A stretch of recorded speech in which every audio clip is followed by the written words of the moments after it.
into the reading corner today JonArno Lawson, who is a poet and children's picture book creator. He's a 4 times winner of the Lion and Unicorn Award for his poetry. And in the UK, we know his work more for the wordless picture books that he's created in partnership with Sydney Smith and also Qin Leng. Footpath Flowers, Over the Shop, and forthcoming, A Day for Sandcastles. Could you tell us a little bit about each of those books? All 3 of them are autobiographical, especially the first and the most recent. And all 3 came to me as visual ideas. I never wanted to have words. I almost always work with words, but in each case, the idea came visually, and so I worked with that. I could see a big connection between the first book, Footpath Flowers, and A Day for Sandcastles, because they feel like very personal parent-child experiences. I hadn't picked up that the second book, Over the Shop, was also an autobiographical book. Can you tell us a little bit more about that? Because it's one that has been interpreted in so many different ways. Some people see it as an anti-racist book. Some people pick up on the LGBTQ rainbow flag. Tell us a little bit more about that. Footpath Flowers and A Day for Sandcastles, they're based on my family. Over the Shop was more of when I was at university, when I studied in Montreal, and there was a shop at the corner of Saint Laurent Avenue and Pine Avenue that was very run down. You could see that the second floor was all boarded up. It was a very pretty old building, and I thought, I wonder if I could offer to fix it up and they would let me live there rent-free. And I thought about it a lot, and now I would just do it, but I was young then and I was too shy. So I had the idea but didn't know what to do with it. But the idea stuck with me, something I kept thinking about, and I still visit Montreal. The funny thing is, in the meantime, it has been renovated beautifully, and you can see people are living upstairs now. So it was more autobiographical in the terms of a fantasy of something I wanted to do. And then it became this story. And my eldest child is trans. And so I felt strongly, too, about doing a story for little people that would bring that world closer to home. You can't get to be more of a words person than being a poet. So it feels almost counterintuitive to be writing a story that has no words in it. And the other thing that really struck me is that you work with an illustrator, and some people might think, what's the writer's role in this? Isn't the illustrator doing all of the work? So I'd love to know a little bit more about what it is that you do and give to your publisher or to the illustrator, so that it is this collaborative endeavour. Yeah, it's a good question. It made it very difficult to sell, especially the first book, because it was very hard to say, okay, I'm the writer. I have a script, basically, but nothing that I do is going to show in the final book. The way it worked was I had a little book that I sketched basically what I wanted on each page, so that the publisher and ultimately the illustrator could look at it and see what it was I was picturing. I don't draw that well, but it was something they could look at. But then I also described what I wanted on each page. So say with Footpath Flowers, I knew I wanted very little color at the beginning and that the color would build through the book. And I knew I wanted certain settings in Toronto because it was an actual walk I was taking home. And so I knew certain settings that were very important. There was an embankment that my eldest child scrambled up to get a flower. And then the illustrator, they have a very set narrative to work with and even visual cues. But then they have a lot of freedom to interpret and to add their own piece. Say in A Day for Sandcastles, Qin included her family at the beach. I wasn't even aware of it, but she had the freedom to do that, which is lovely. And then so it becomes very much both of our books. That's really interesting. And she actually works in film, doesn't she? Yeah, she does animation as well. And it's so fortunate because she understood also then the whole sort of storyboard idea, probably better, for sure, better than I do. And she was made also, I guess, able to draw in a way that was very flowing and gave her, she's used to drawing many pictures with the same characters over and over. So in a way, the process that you've described there is a little like writing a screenplay. You get the bones of it. But what's interesting to me is that you are putting visuals in there because you're talking about the level of colour. With the latest book, A Day Out for Sandcastles, did you include quite a lot of visual direction as well as narrative direction for that as well? I think Qin had maybe more freedom even than, say, with Footpath Flowers. Because Footpath Flowers, I knew I wanted Toronto and certain places in Toronto. And A Day for Sandcastles, in my mind, took place on a beach in Virginia. But Qin had just been to Cape Cod with her family. I'm sure the beaches are quite similar, but there were still things that were important to me, but how she did them wasn't as set in my mind. One of the other things that seemed to me to run through all three books was about children being greater noticers or more aware of their environment than the adults. Is that an important idea for you? Yeah, I think until I had children, I hadn't really spent much time with children. And what I noticed was that I was noticing the world in a completely different way through their eyes, also through their use of language. It completely changed everything I was doing because I was seeing everything new through them. You know, A Day for Sandcastles was really because I wanted them in real life to not build their sandcastle on the edge of the waves. I wanted them to build it back safely, back from the water, and they would build this perfect thing.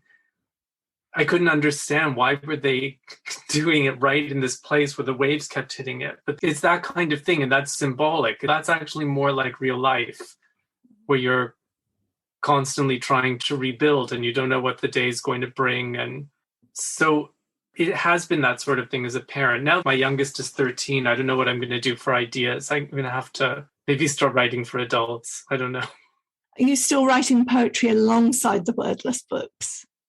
Yeah, just not as much as I used to. I do have a collection now that I'll try to do something with, but it took almost 10 years. Whereas you've found then something new that is working for you. At the Bologna Children's Book Fair back in March, they had an exhibition called the Silent Book Exhibition, which is basically about the promotion of new wordless books. All terms are imperfect, aren't they? But wordless books do have words in it. For one thing, if nothing else, they have a title. And the title, to some extent, tells you how to read the book. It would be very different if you had no title at all. I'm thinking about Above the Shop. Of course, it's got the name of the shop, and that name changes through the story. So it's not completely wordless. So silent books is this term that has been found to try and get closer to a description of the form. As I've been reading them, I don't find them silent. And I want to ask you whether you hear sound when you're writing them and when you're reading them. That's an interesting question. It's a fascinating thing, too, what you're saying about the shop sign, because that was Qin's addition, and I was not sure about having that because I felt like it did introduce a word. But I was so happy she did. There's a little kid I know who loves the book, and she calls them the grandparent Lowell. So although there's just that one word, she hangs on that word, and it's very useful for her. And it has some significance for Qin. But in terms of whether I hear sound, Footpath Flowers, in real life, my child was singing on the way home. So there's sound to the memory, but reading the books, they are silent in my head. Like Day for Sandcastles, you can see the wind in the kids' hair and that sort of thing. But for me, they are silent in an audio way. And yet there's a bit, for instance, where the father comes and points back up the beach. I don't know if at that point he's telling them to come and have lunch or why not build the sandcastle further back. From my perspective, you hear some words at that point. It's not quite silent for me either. Yeah, it really is. Because you're right, once you have a title, that in itself, just a couple of words tells you something about how to read it. And actually, that just reminded me, with Footpath Flowers, there were many different editions in different languages. So the title changed a little bit, even within English, from Sidewalk Flowers to Footpath Flowers. But I was showing, there's a local store owned by a Chinese family, and I was sent a Chinese edition of the book, and I brought it to them because I thought they'd find it interesting. And the woman looked at the title and she said, "Who chose the title?" Like, she looked shocked. And I said, "Oh, it's just Sidewalk Flowers." She said, "It actually says flowers of the street," which where I come from means sex worker. So that might have been a regional use, but she really couldn't believe that was the title of the book. And it would change how you read it, of course. So should we just think a little bit more about A Day for Sandcastle? You've told us a little bit about the story behind it. You've also explained a little bit about the script you give to Qin. What else did you want to convey to her with this story? Was it as specific as each of the narrative elements? For instance, that the castle is destroyed a number of different times. I love the one where the baby starts to walk through and everybody's saying, "No, don't do it. They've made this gorgeous creation with all of the turrets and everything." Were you that specific to the different things that were going to put this castle in jeopardy? Yeah, so I would put in the different scenarios of the things that would happen, which I think were mostly from life. You know, because I like the idea of also, let's say the baby runs through the castle and it looks like a setback, but then maybe something about the baby's footprints actually ends up being useful. So I liked that. I wanted to convey that as well, that the things that happen on the beach or the things that the waves are throwing up are things that can end up being incorporated. Yeah. And they go off and they find lots of beautiful things to decorate their castle with. I also love the way that Qin has shown those time sequences, which probably come from animation, but showing that time is passing really subtly as that castle gets closer and closer to the parents sitting in the chair. I thought that was very beautifully done. Were there any surprises for you when the work came back to you, or anything that you wanted to have a dialogue and work on a little bit more? No, we were very lucky. Qin produces so much beautiful material. So I think maybe the first time it was even more a question of how not to keep everything, like how to hone it down, because she had so many great ideas. There were no bad surprises at all. There wasn't anything where I felt like we have to talk about it. And then I loved how maybe the most surprising thing was how beautiful the end papers, like how Qin closes out the day. Like, it gives you the sense of this hot beach day, but then that beautiful, perfect ending where everything darkens and the bus, you see the bus on the embankment. And then I think the very final spread is the castle on the deserted beach in the twilight. And that just evokes in me as a reader, I'm sure other people as well, what happens in that castle when there's no longer any people there. You know, not necessarily thinking about fantasy, but just that somehow it's magical because it's still there. And anything could be happening in this castle. We won't know because we've left the beach and it's still there. That's magic. Yeah. And in some way it's symbolic too of making a book. Like you've created it and now it's done, and you don't know what's going to happen with it, who's going to read it, what the fate of the story will be. So your children have inspired these wordless books in one way or another. Obviously, they're older now than the children in the books themselves, but how have they responded to the stories? I think they get a kick out of it. It's like little pieces of their lives. Day for Sandcastles was actually written way back when, around the time it happened. So it's quite long ago for them. But I think they enjoy seeing these little pieces of their lives living on in a different way. They don't seem to feel intruded upon. And I expect it generates quite a lot of memory and conversation and thinking together about those experiences, I suppose.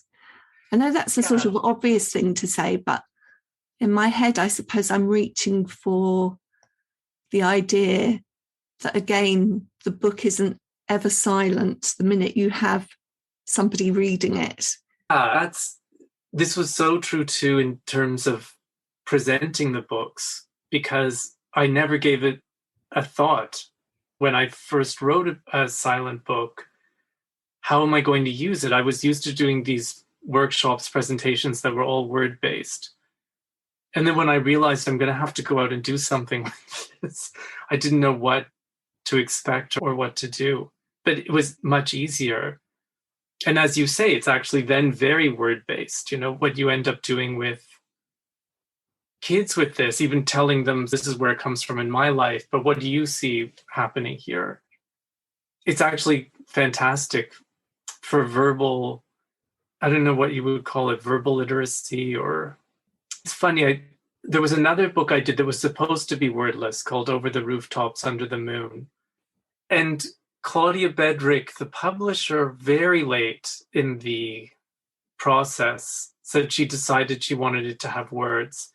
And we'd been working on it for so long. I felt very resistant to it. But I also felt like we've got to just get this done. And if she wants words, then let's give it a try anyway and see. And it was fascinating because I then wrote words. I had to pretend I had never seen it before. There were Nahid Kazemi's pictures, and I thought, I'm just going to pretend I've never seen this, and I'm going to write words based on what I'm seeing instead of what I was originally writing about. And it came out, the new words came out really well. And Nahid said, oh, if I'd known those were going to be the words, I would have done completely different pictures. It was like a telephone game. And so it was, in the end, it worked. I think there are a few things maybe I would do differently with that one. I think Nahid probably felt the same way. That's really fascinating.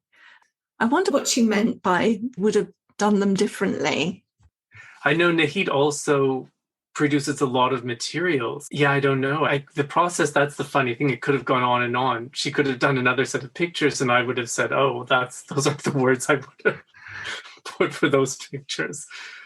But I suppose that also leads to another point, and that is that most wordless or silent books, whatever we end up calling them, they are created by one mind. Yeah, it's a very, I really didn't know what to anticipate when this all started. Sheila Berry, who was our editor at Groundwood, was the one who came up with she said, you can't draw it. I would have loved to do the art myself, but she saved me from myself. Although ultimately I would still love to illustrate my own work. Maybe that's next. Maybe in 10 years. I'll have to keep working. Can I just thank you so much for joining me in the Reading Corner and giving me a bit more of an insight into how the wordless book works from the writer's perspective. It's been fascinating talking to you. Thank you so much. So nice to talk with you. In the Reading Corner is presented by Nikki Gamble and produced by Alison Hughes. This episode is generously sponsored by Walker Books. If you have enjoyed this podcast, please leave us a review. If you would like to find out about other events and courses, visit justimagine.co.uk. Join us again in the Reading Corner on your favourite podcast platform.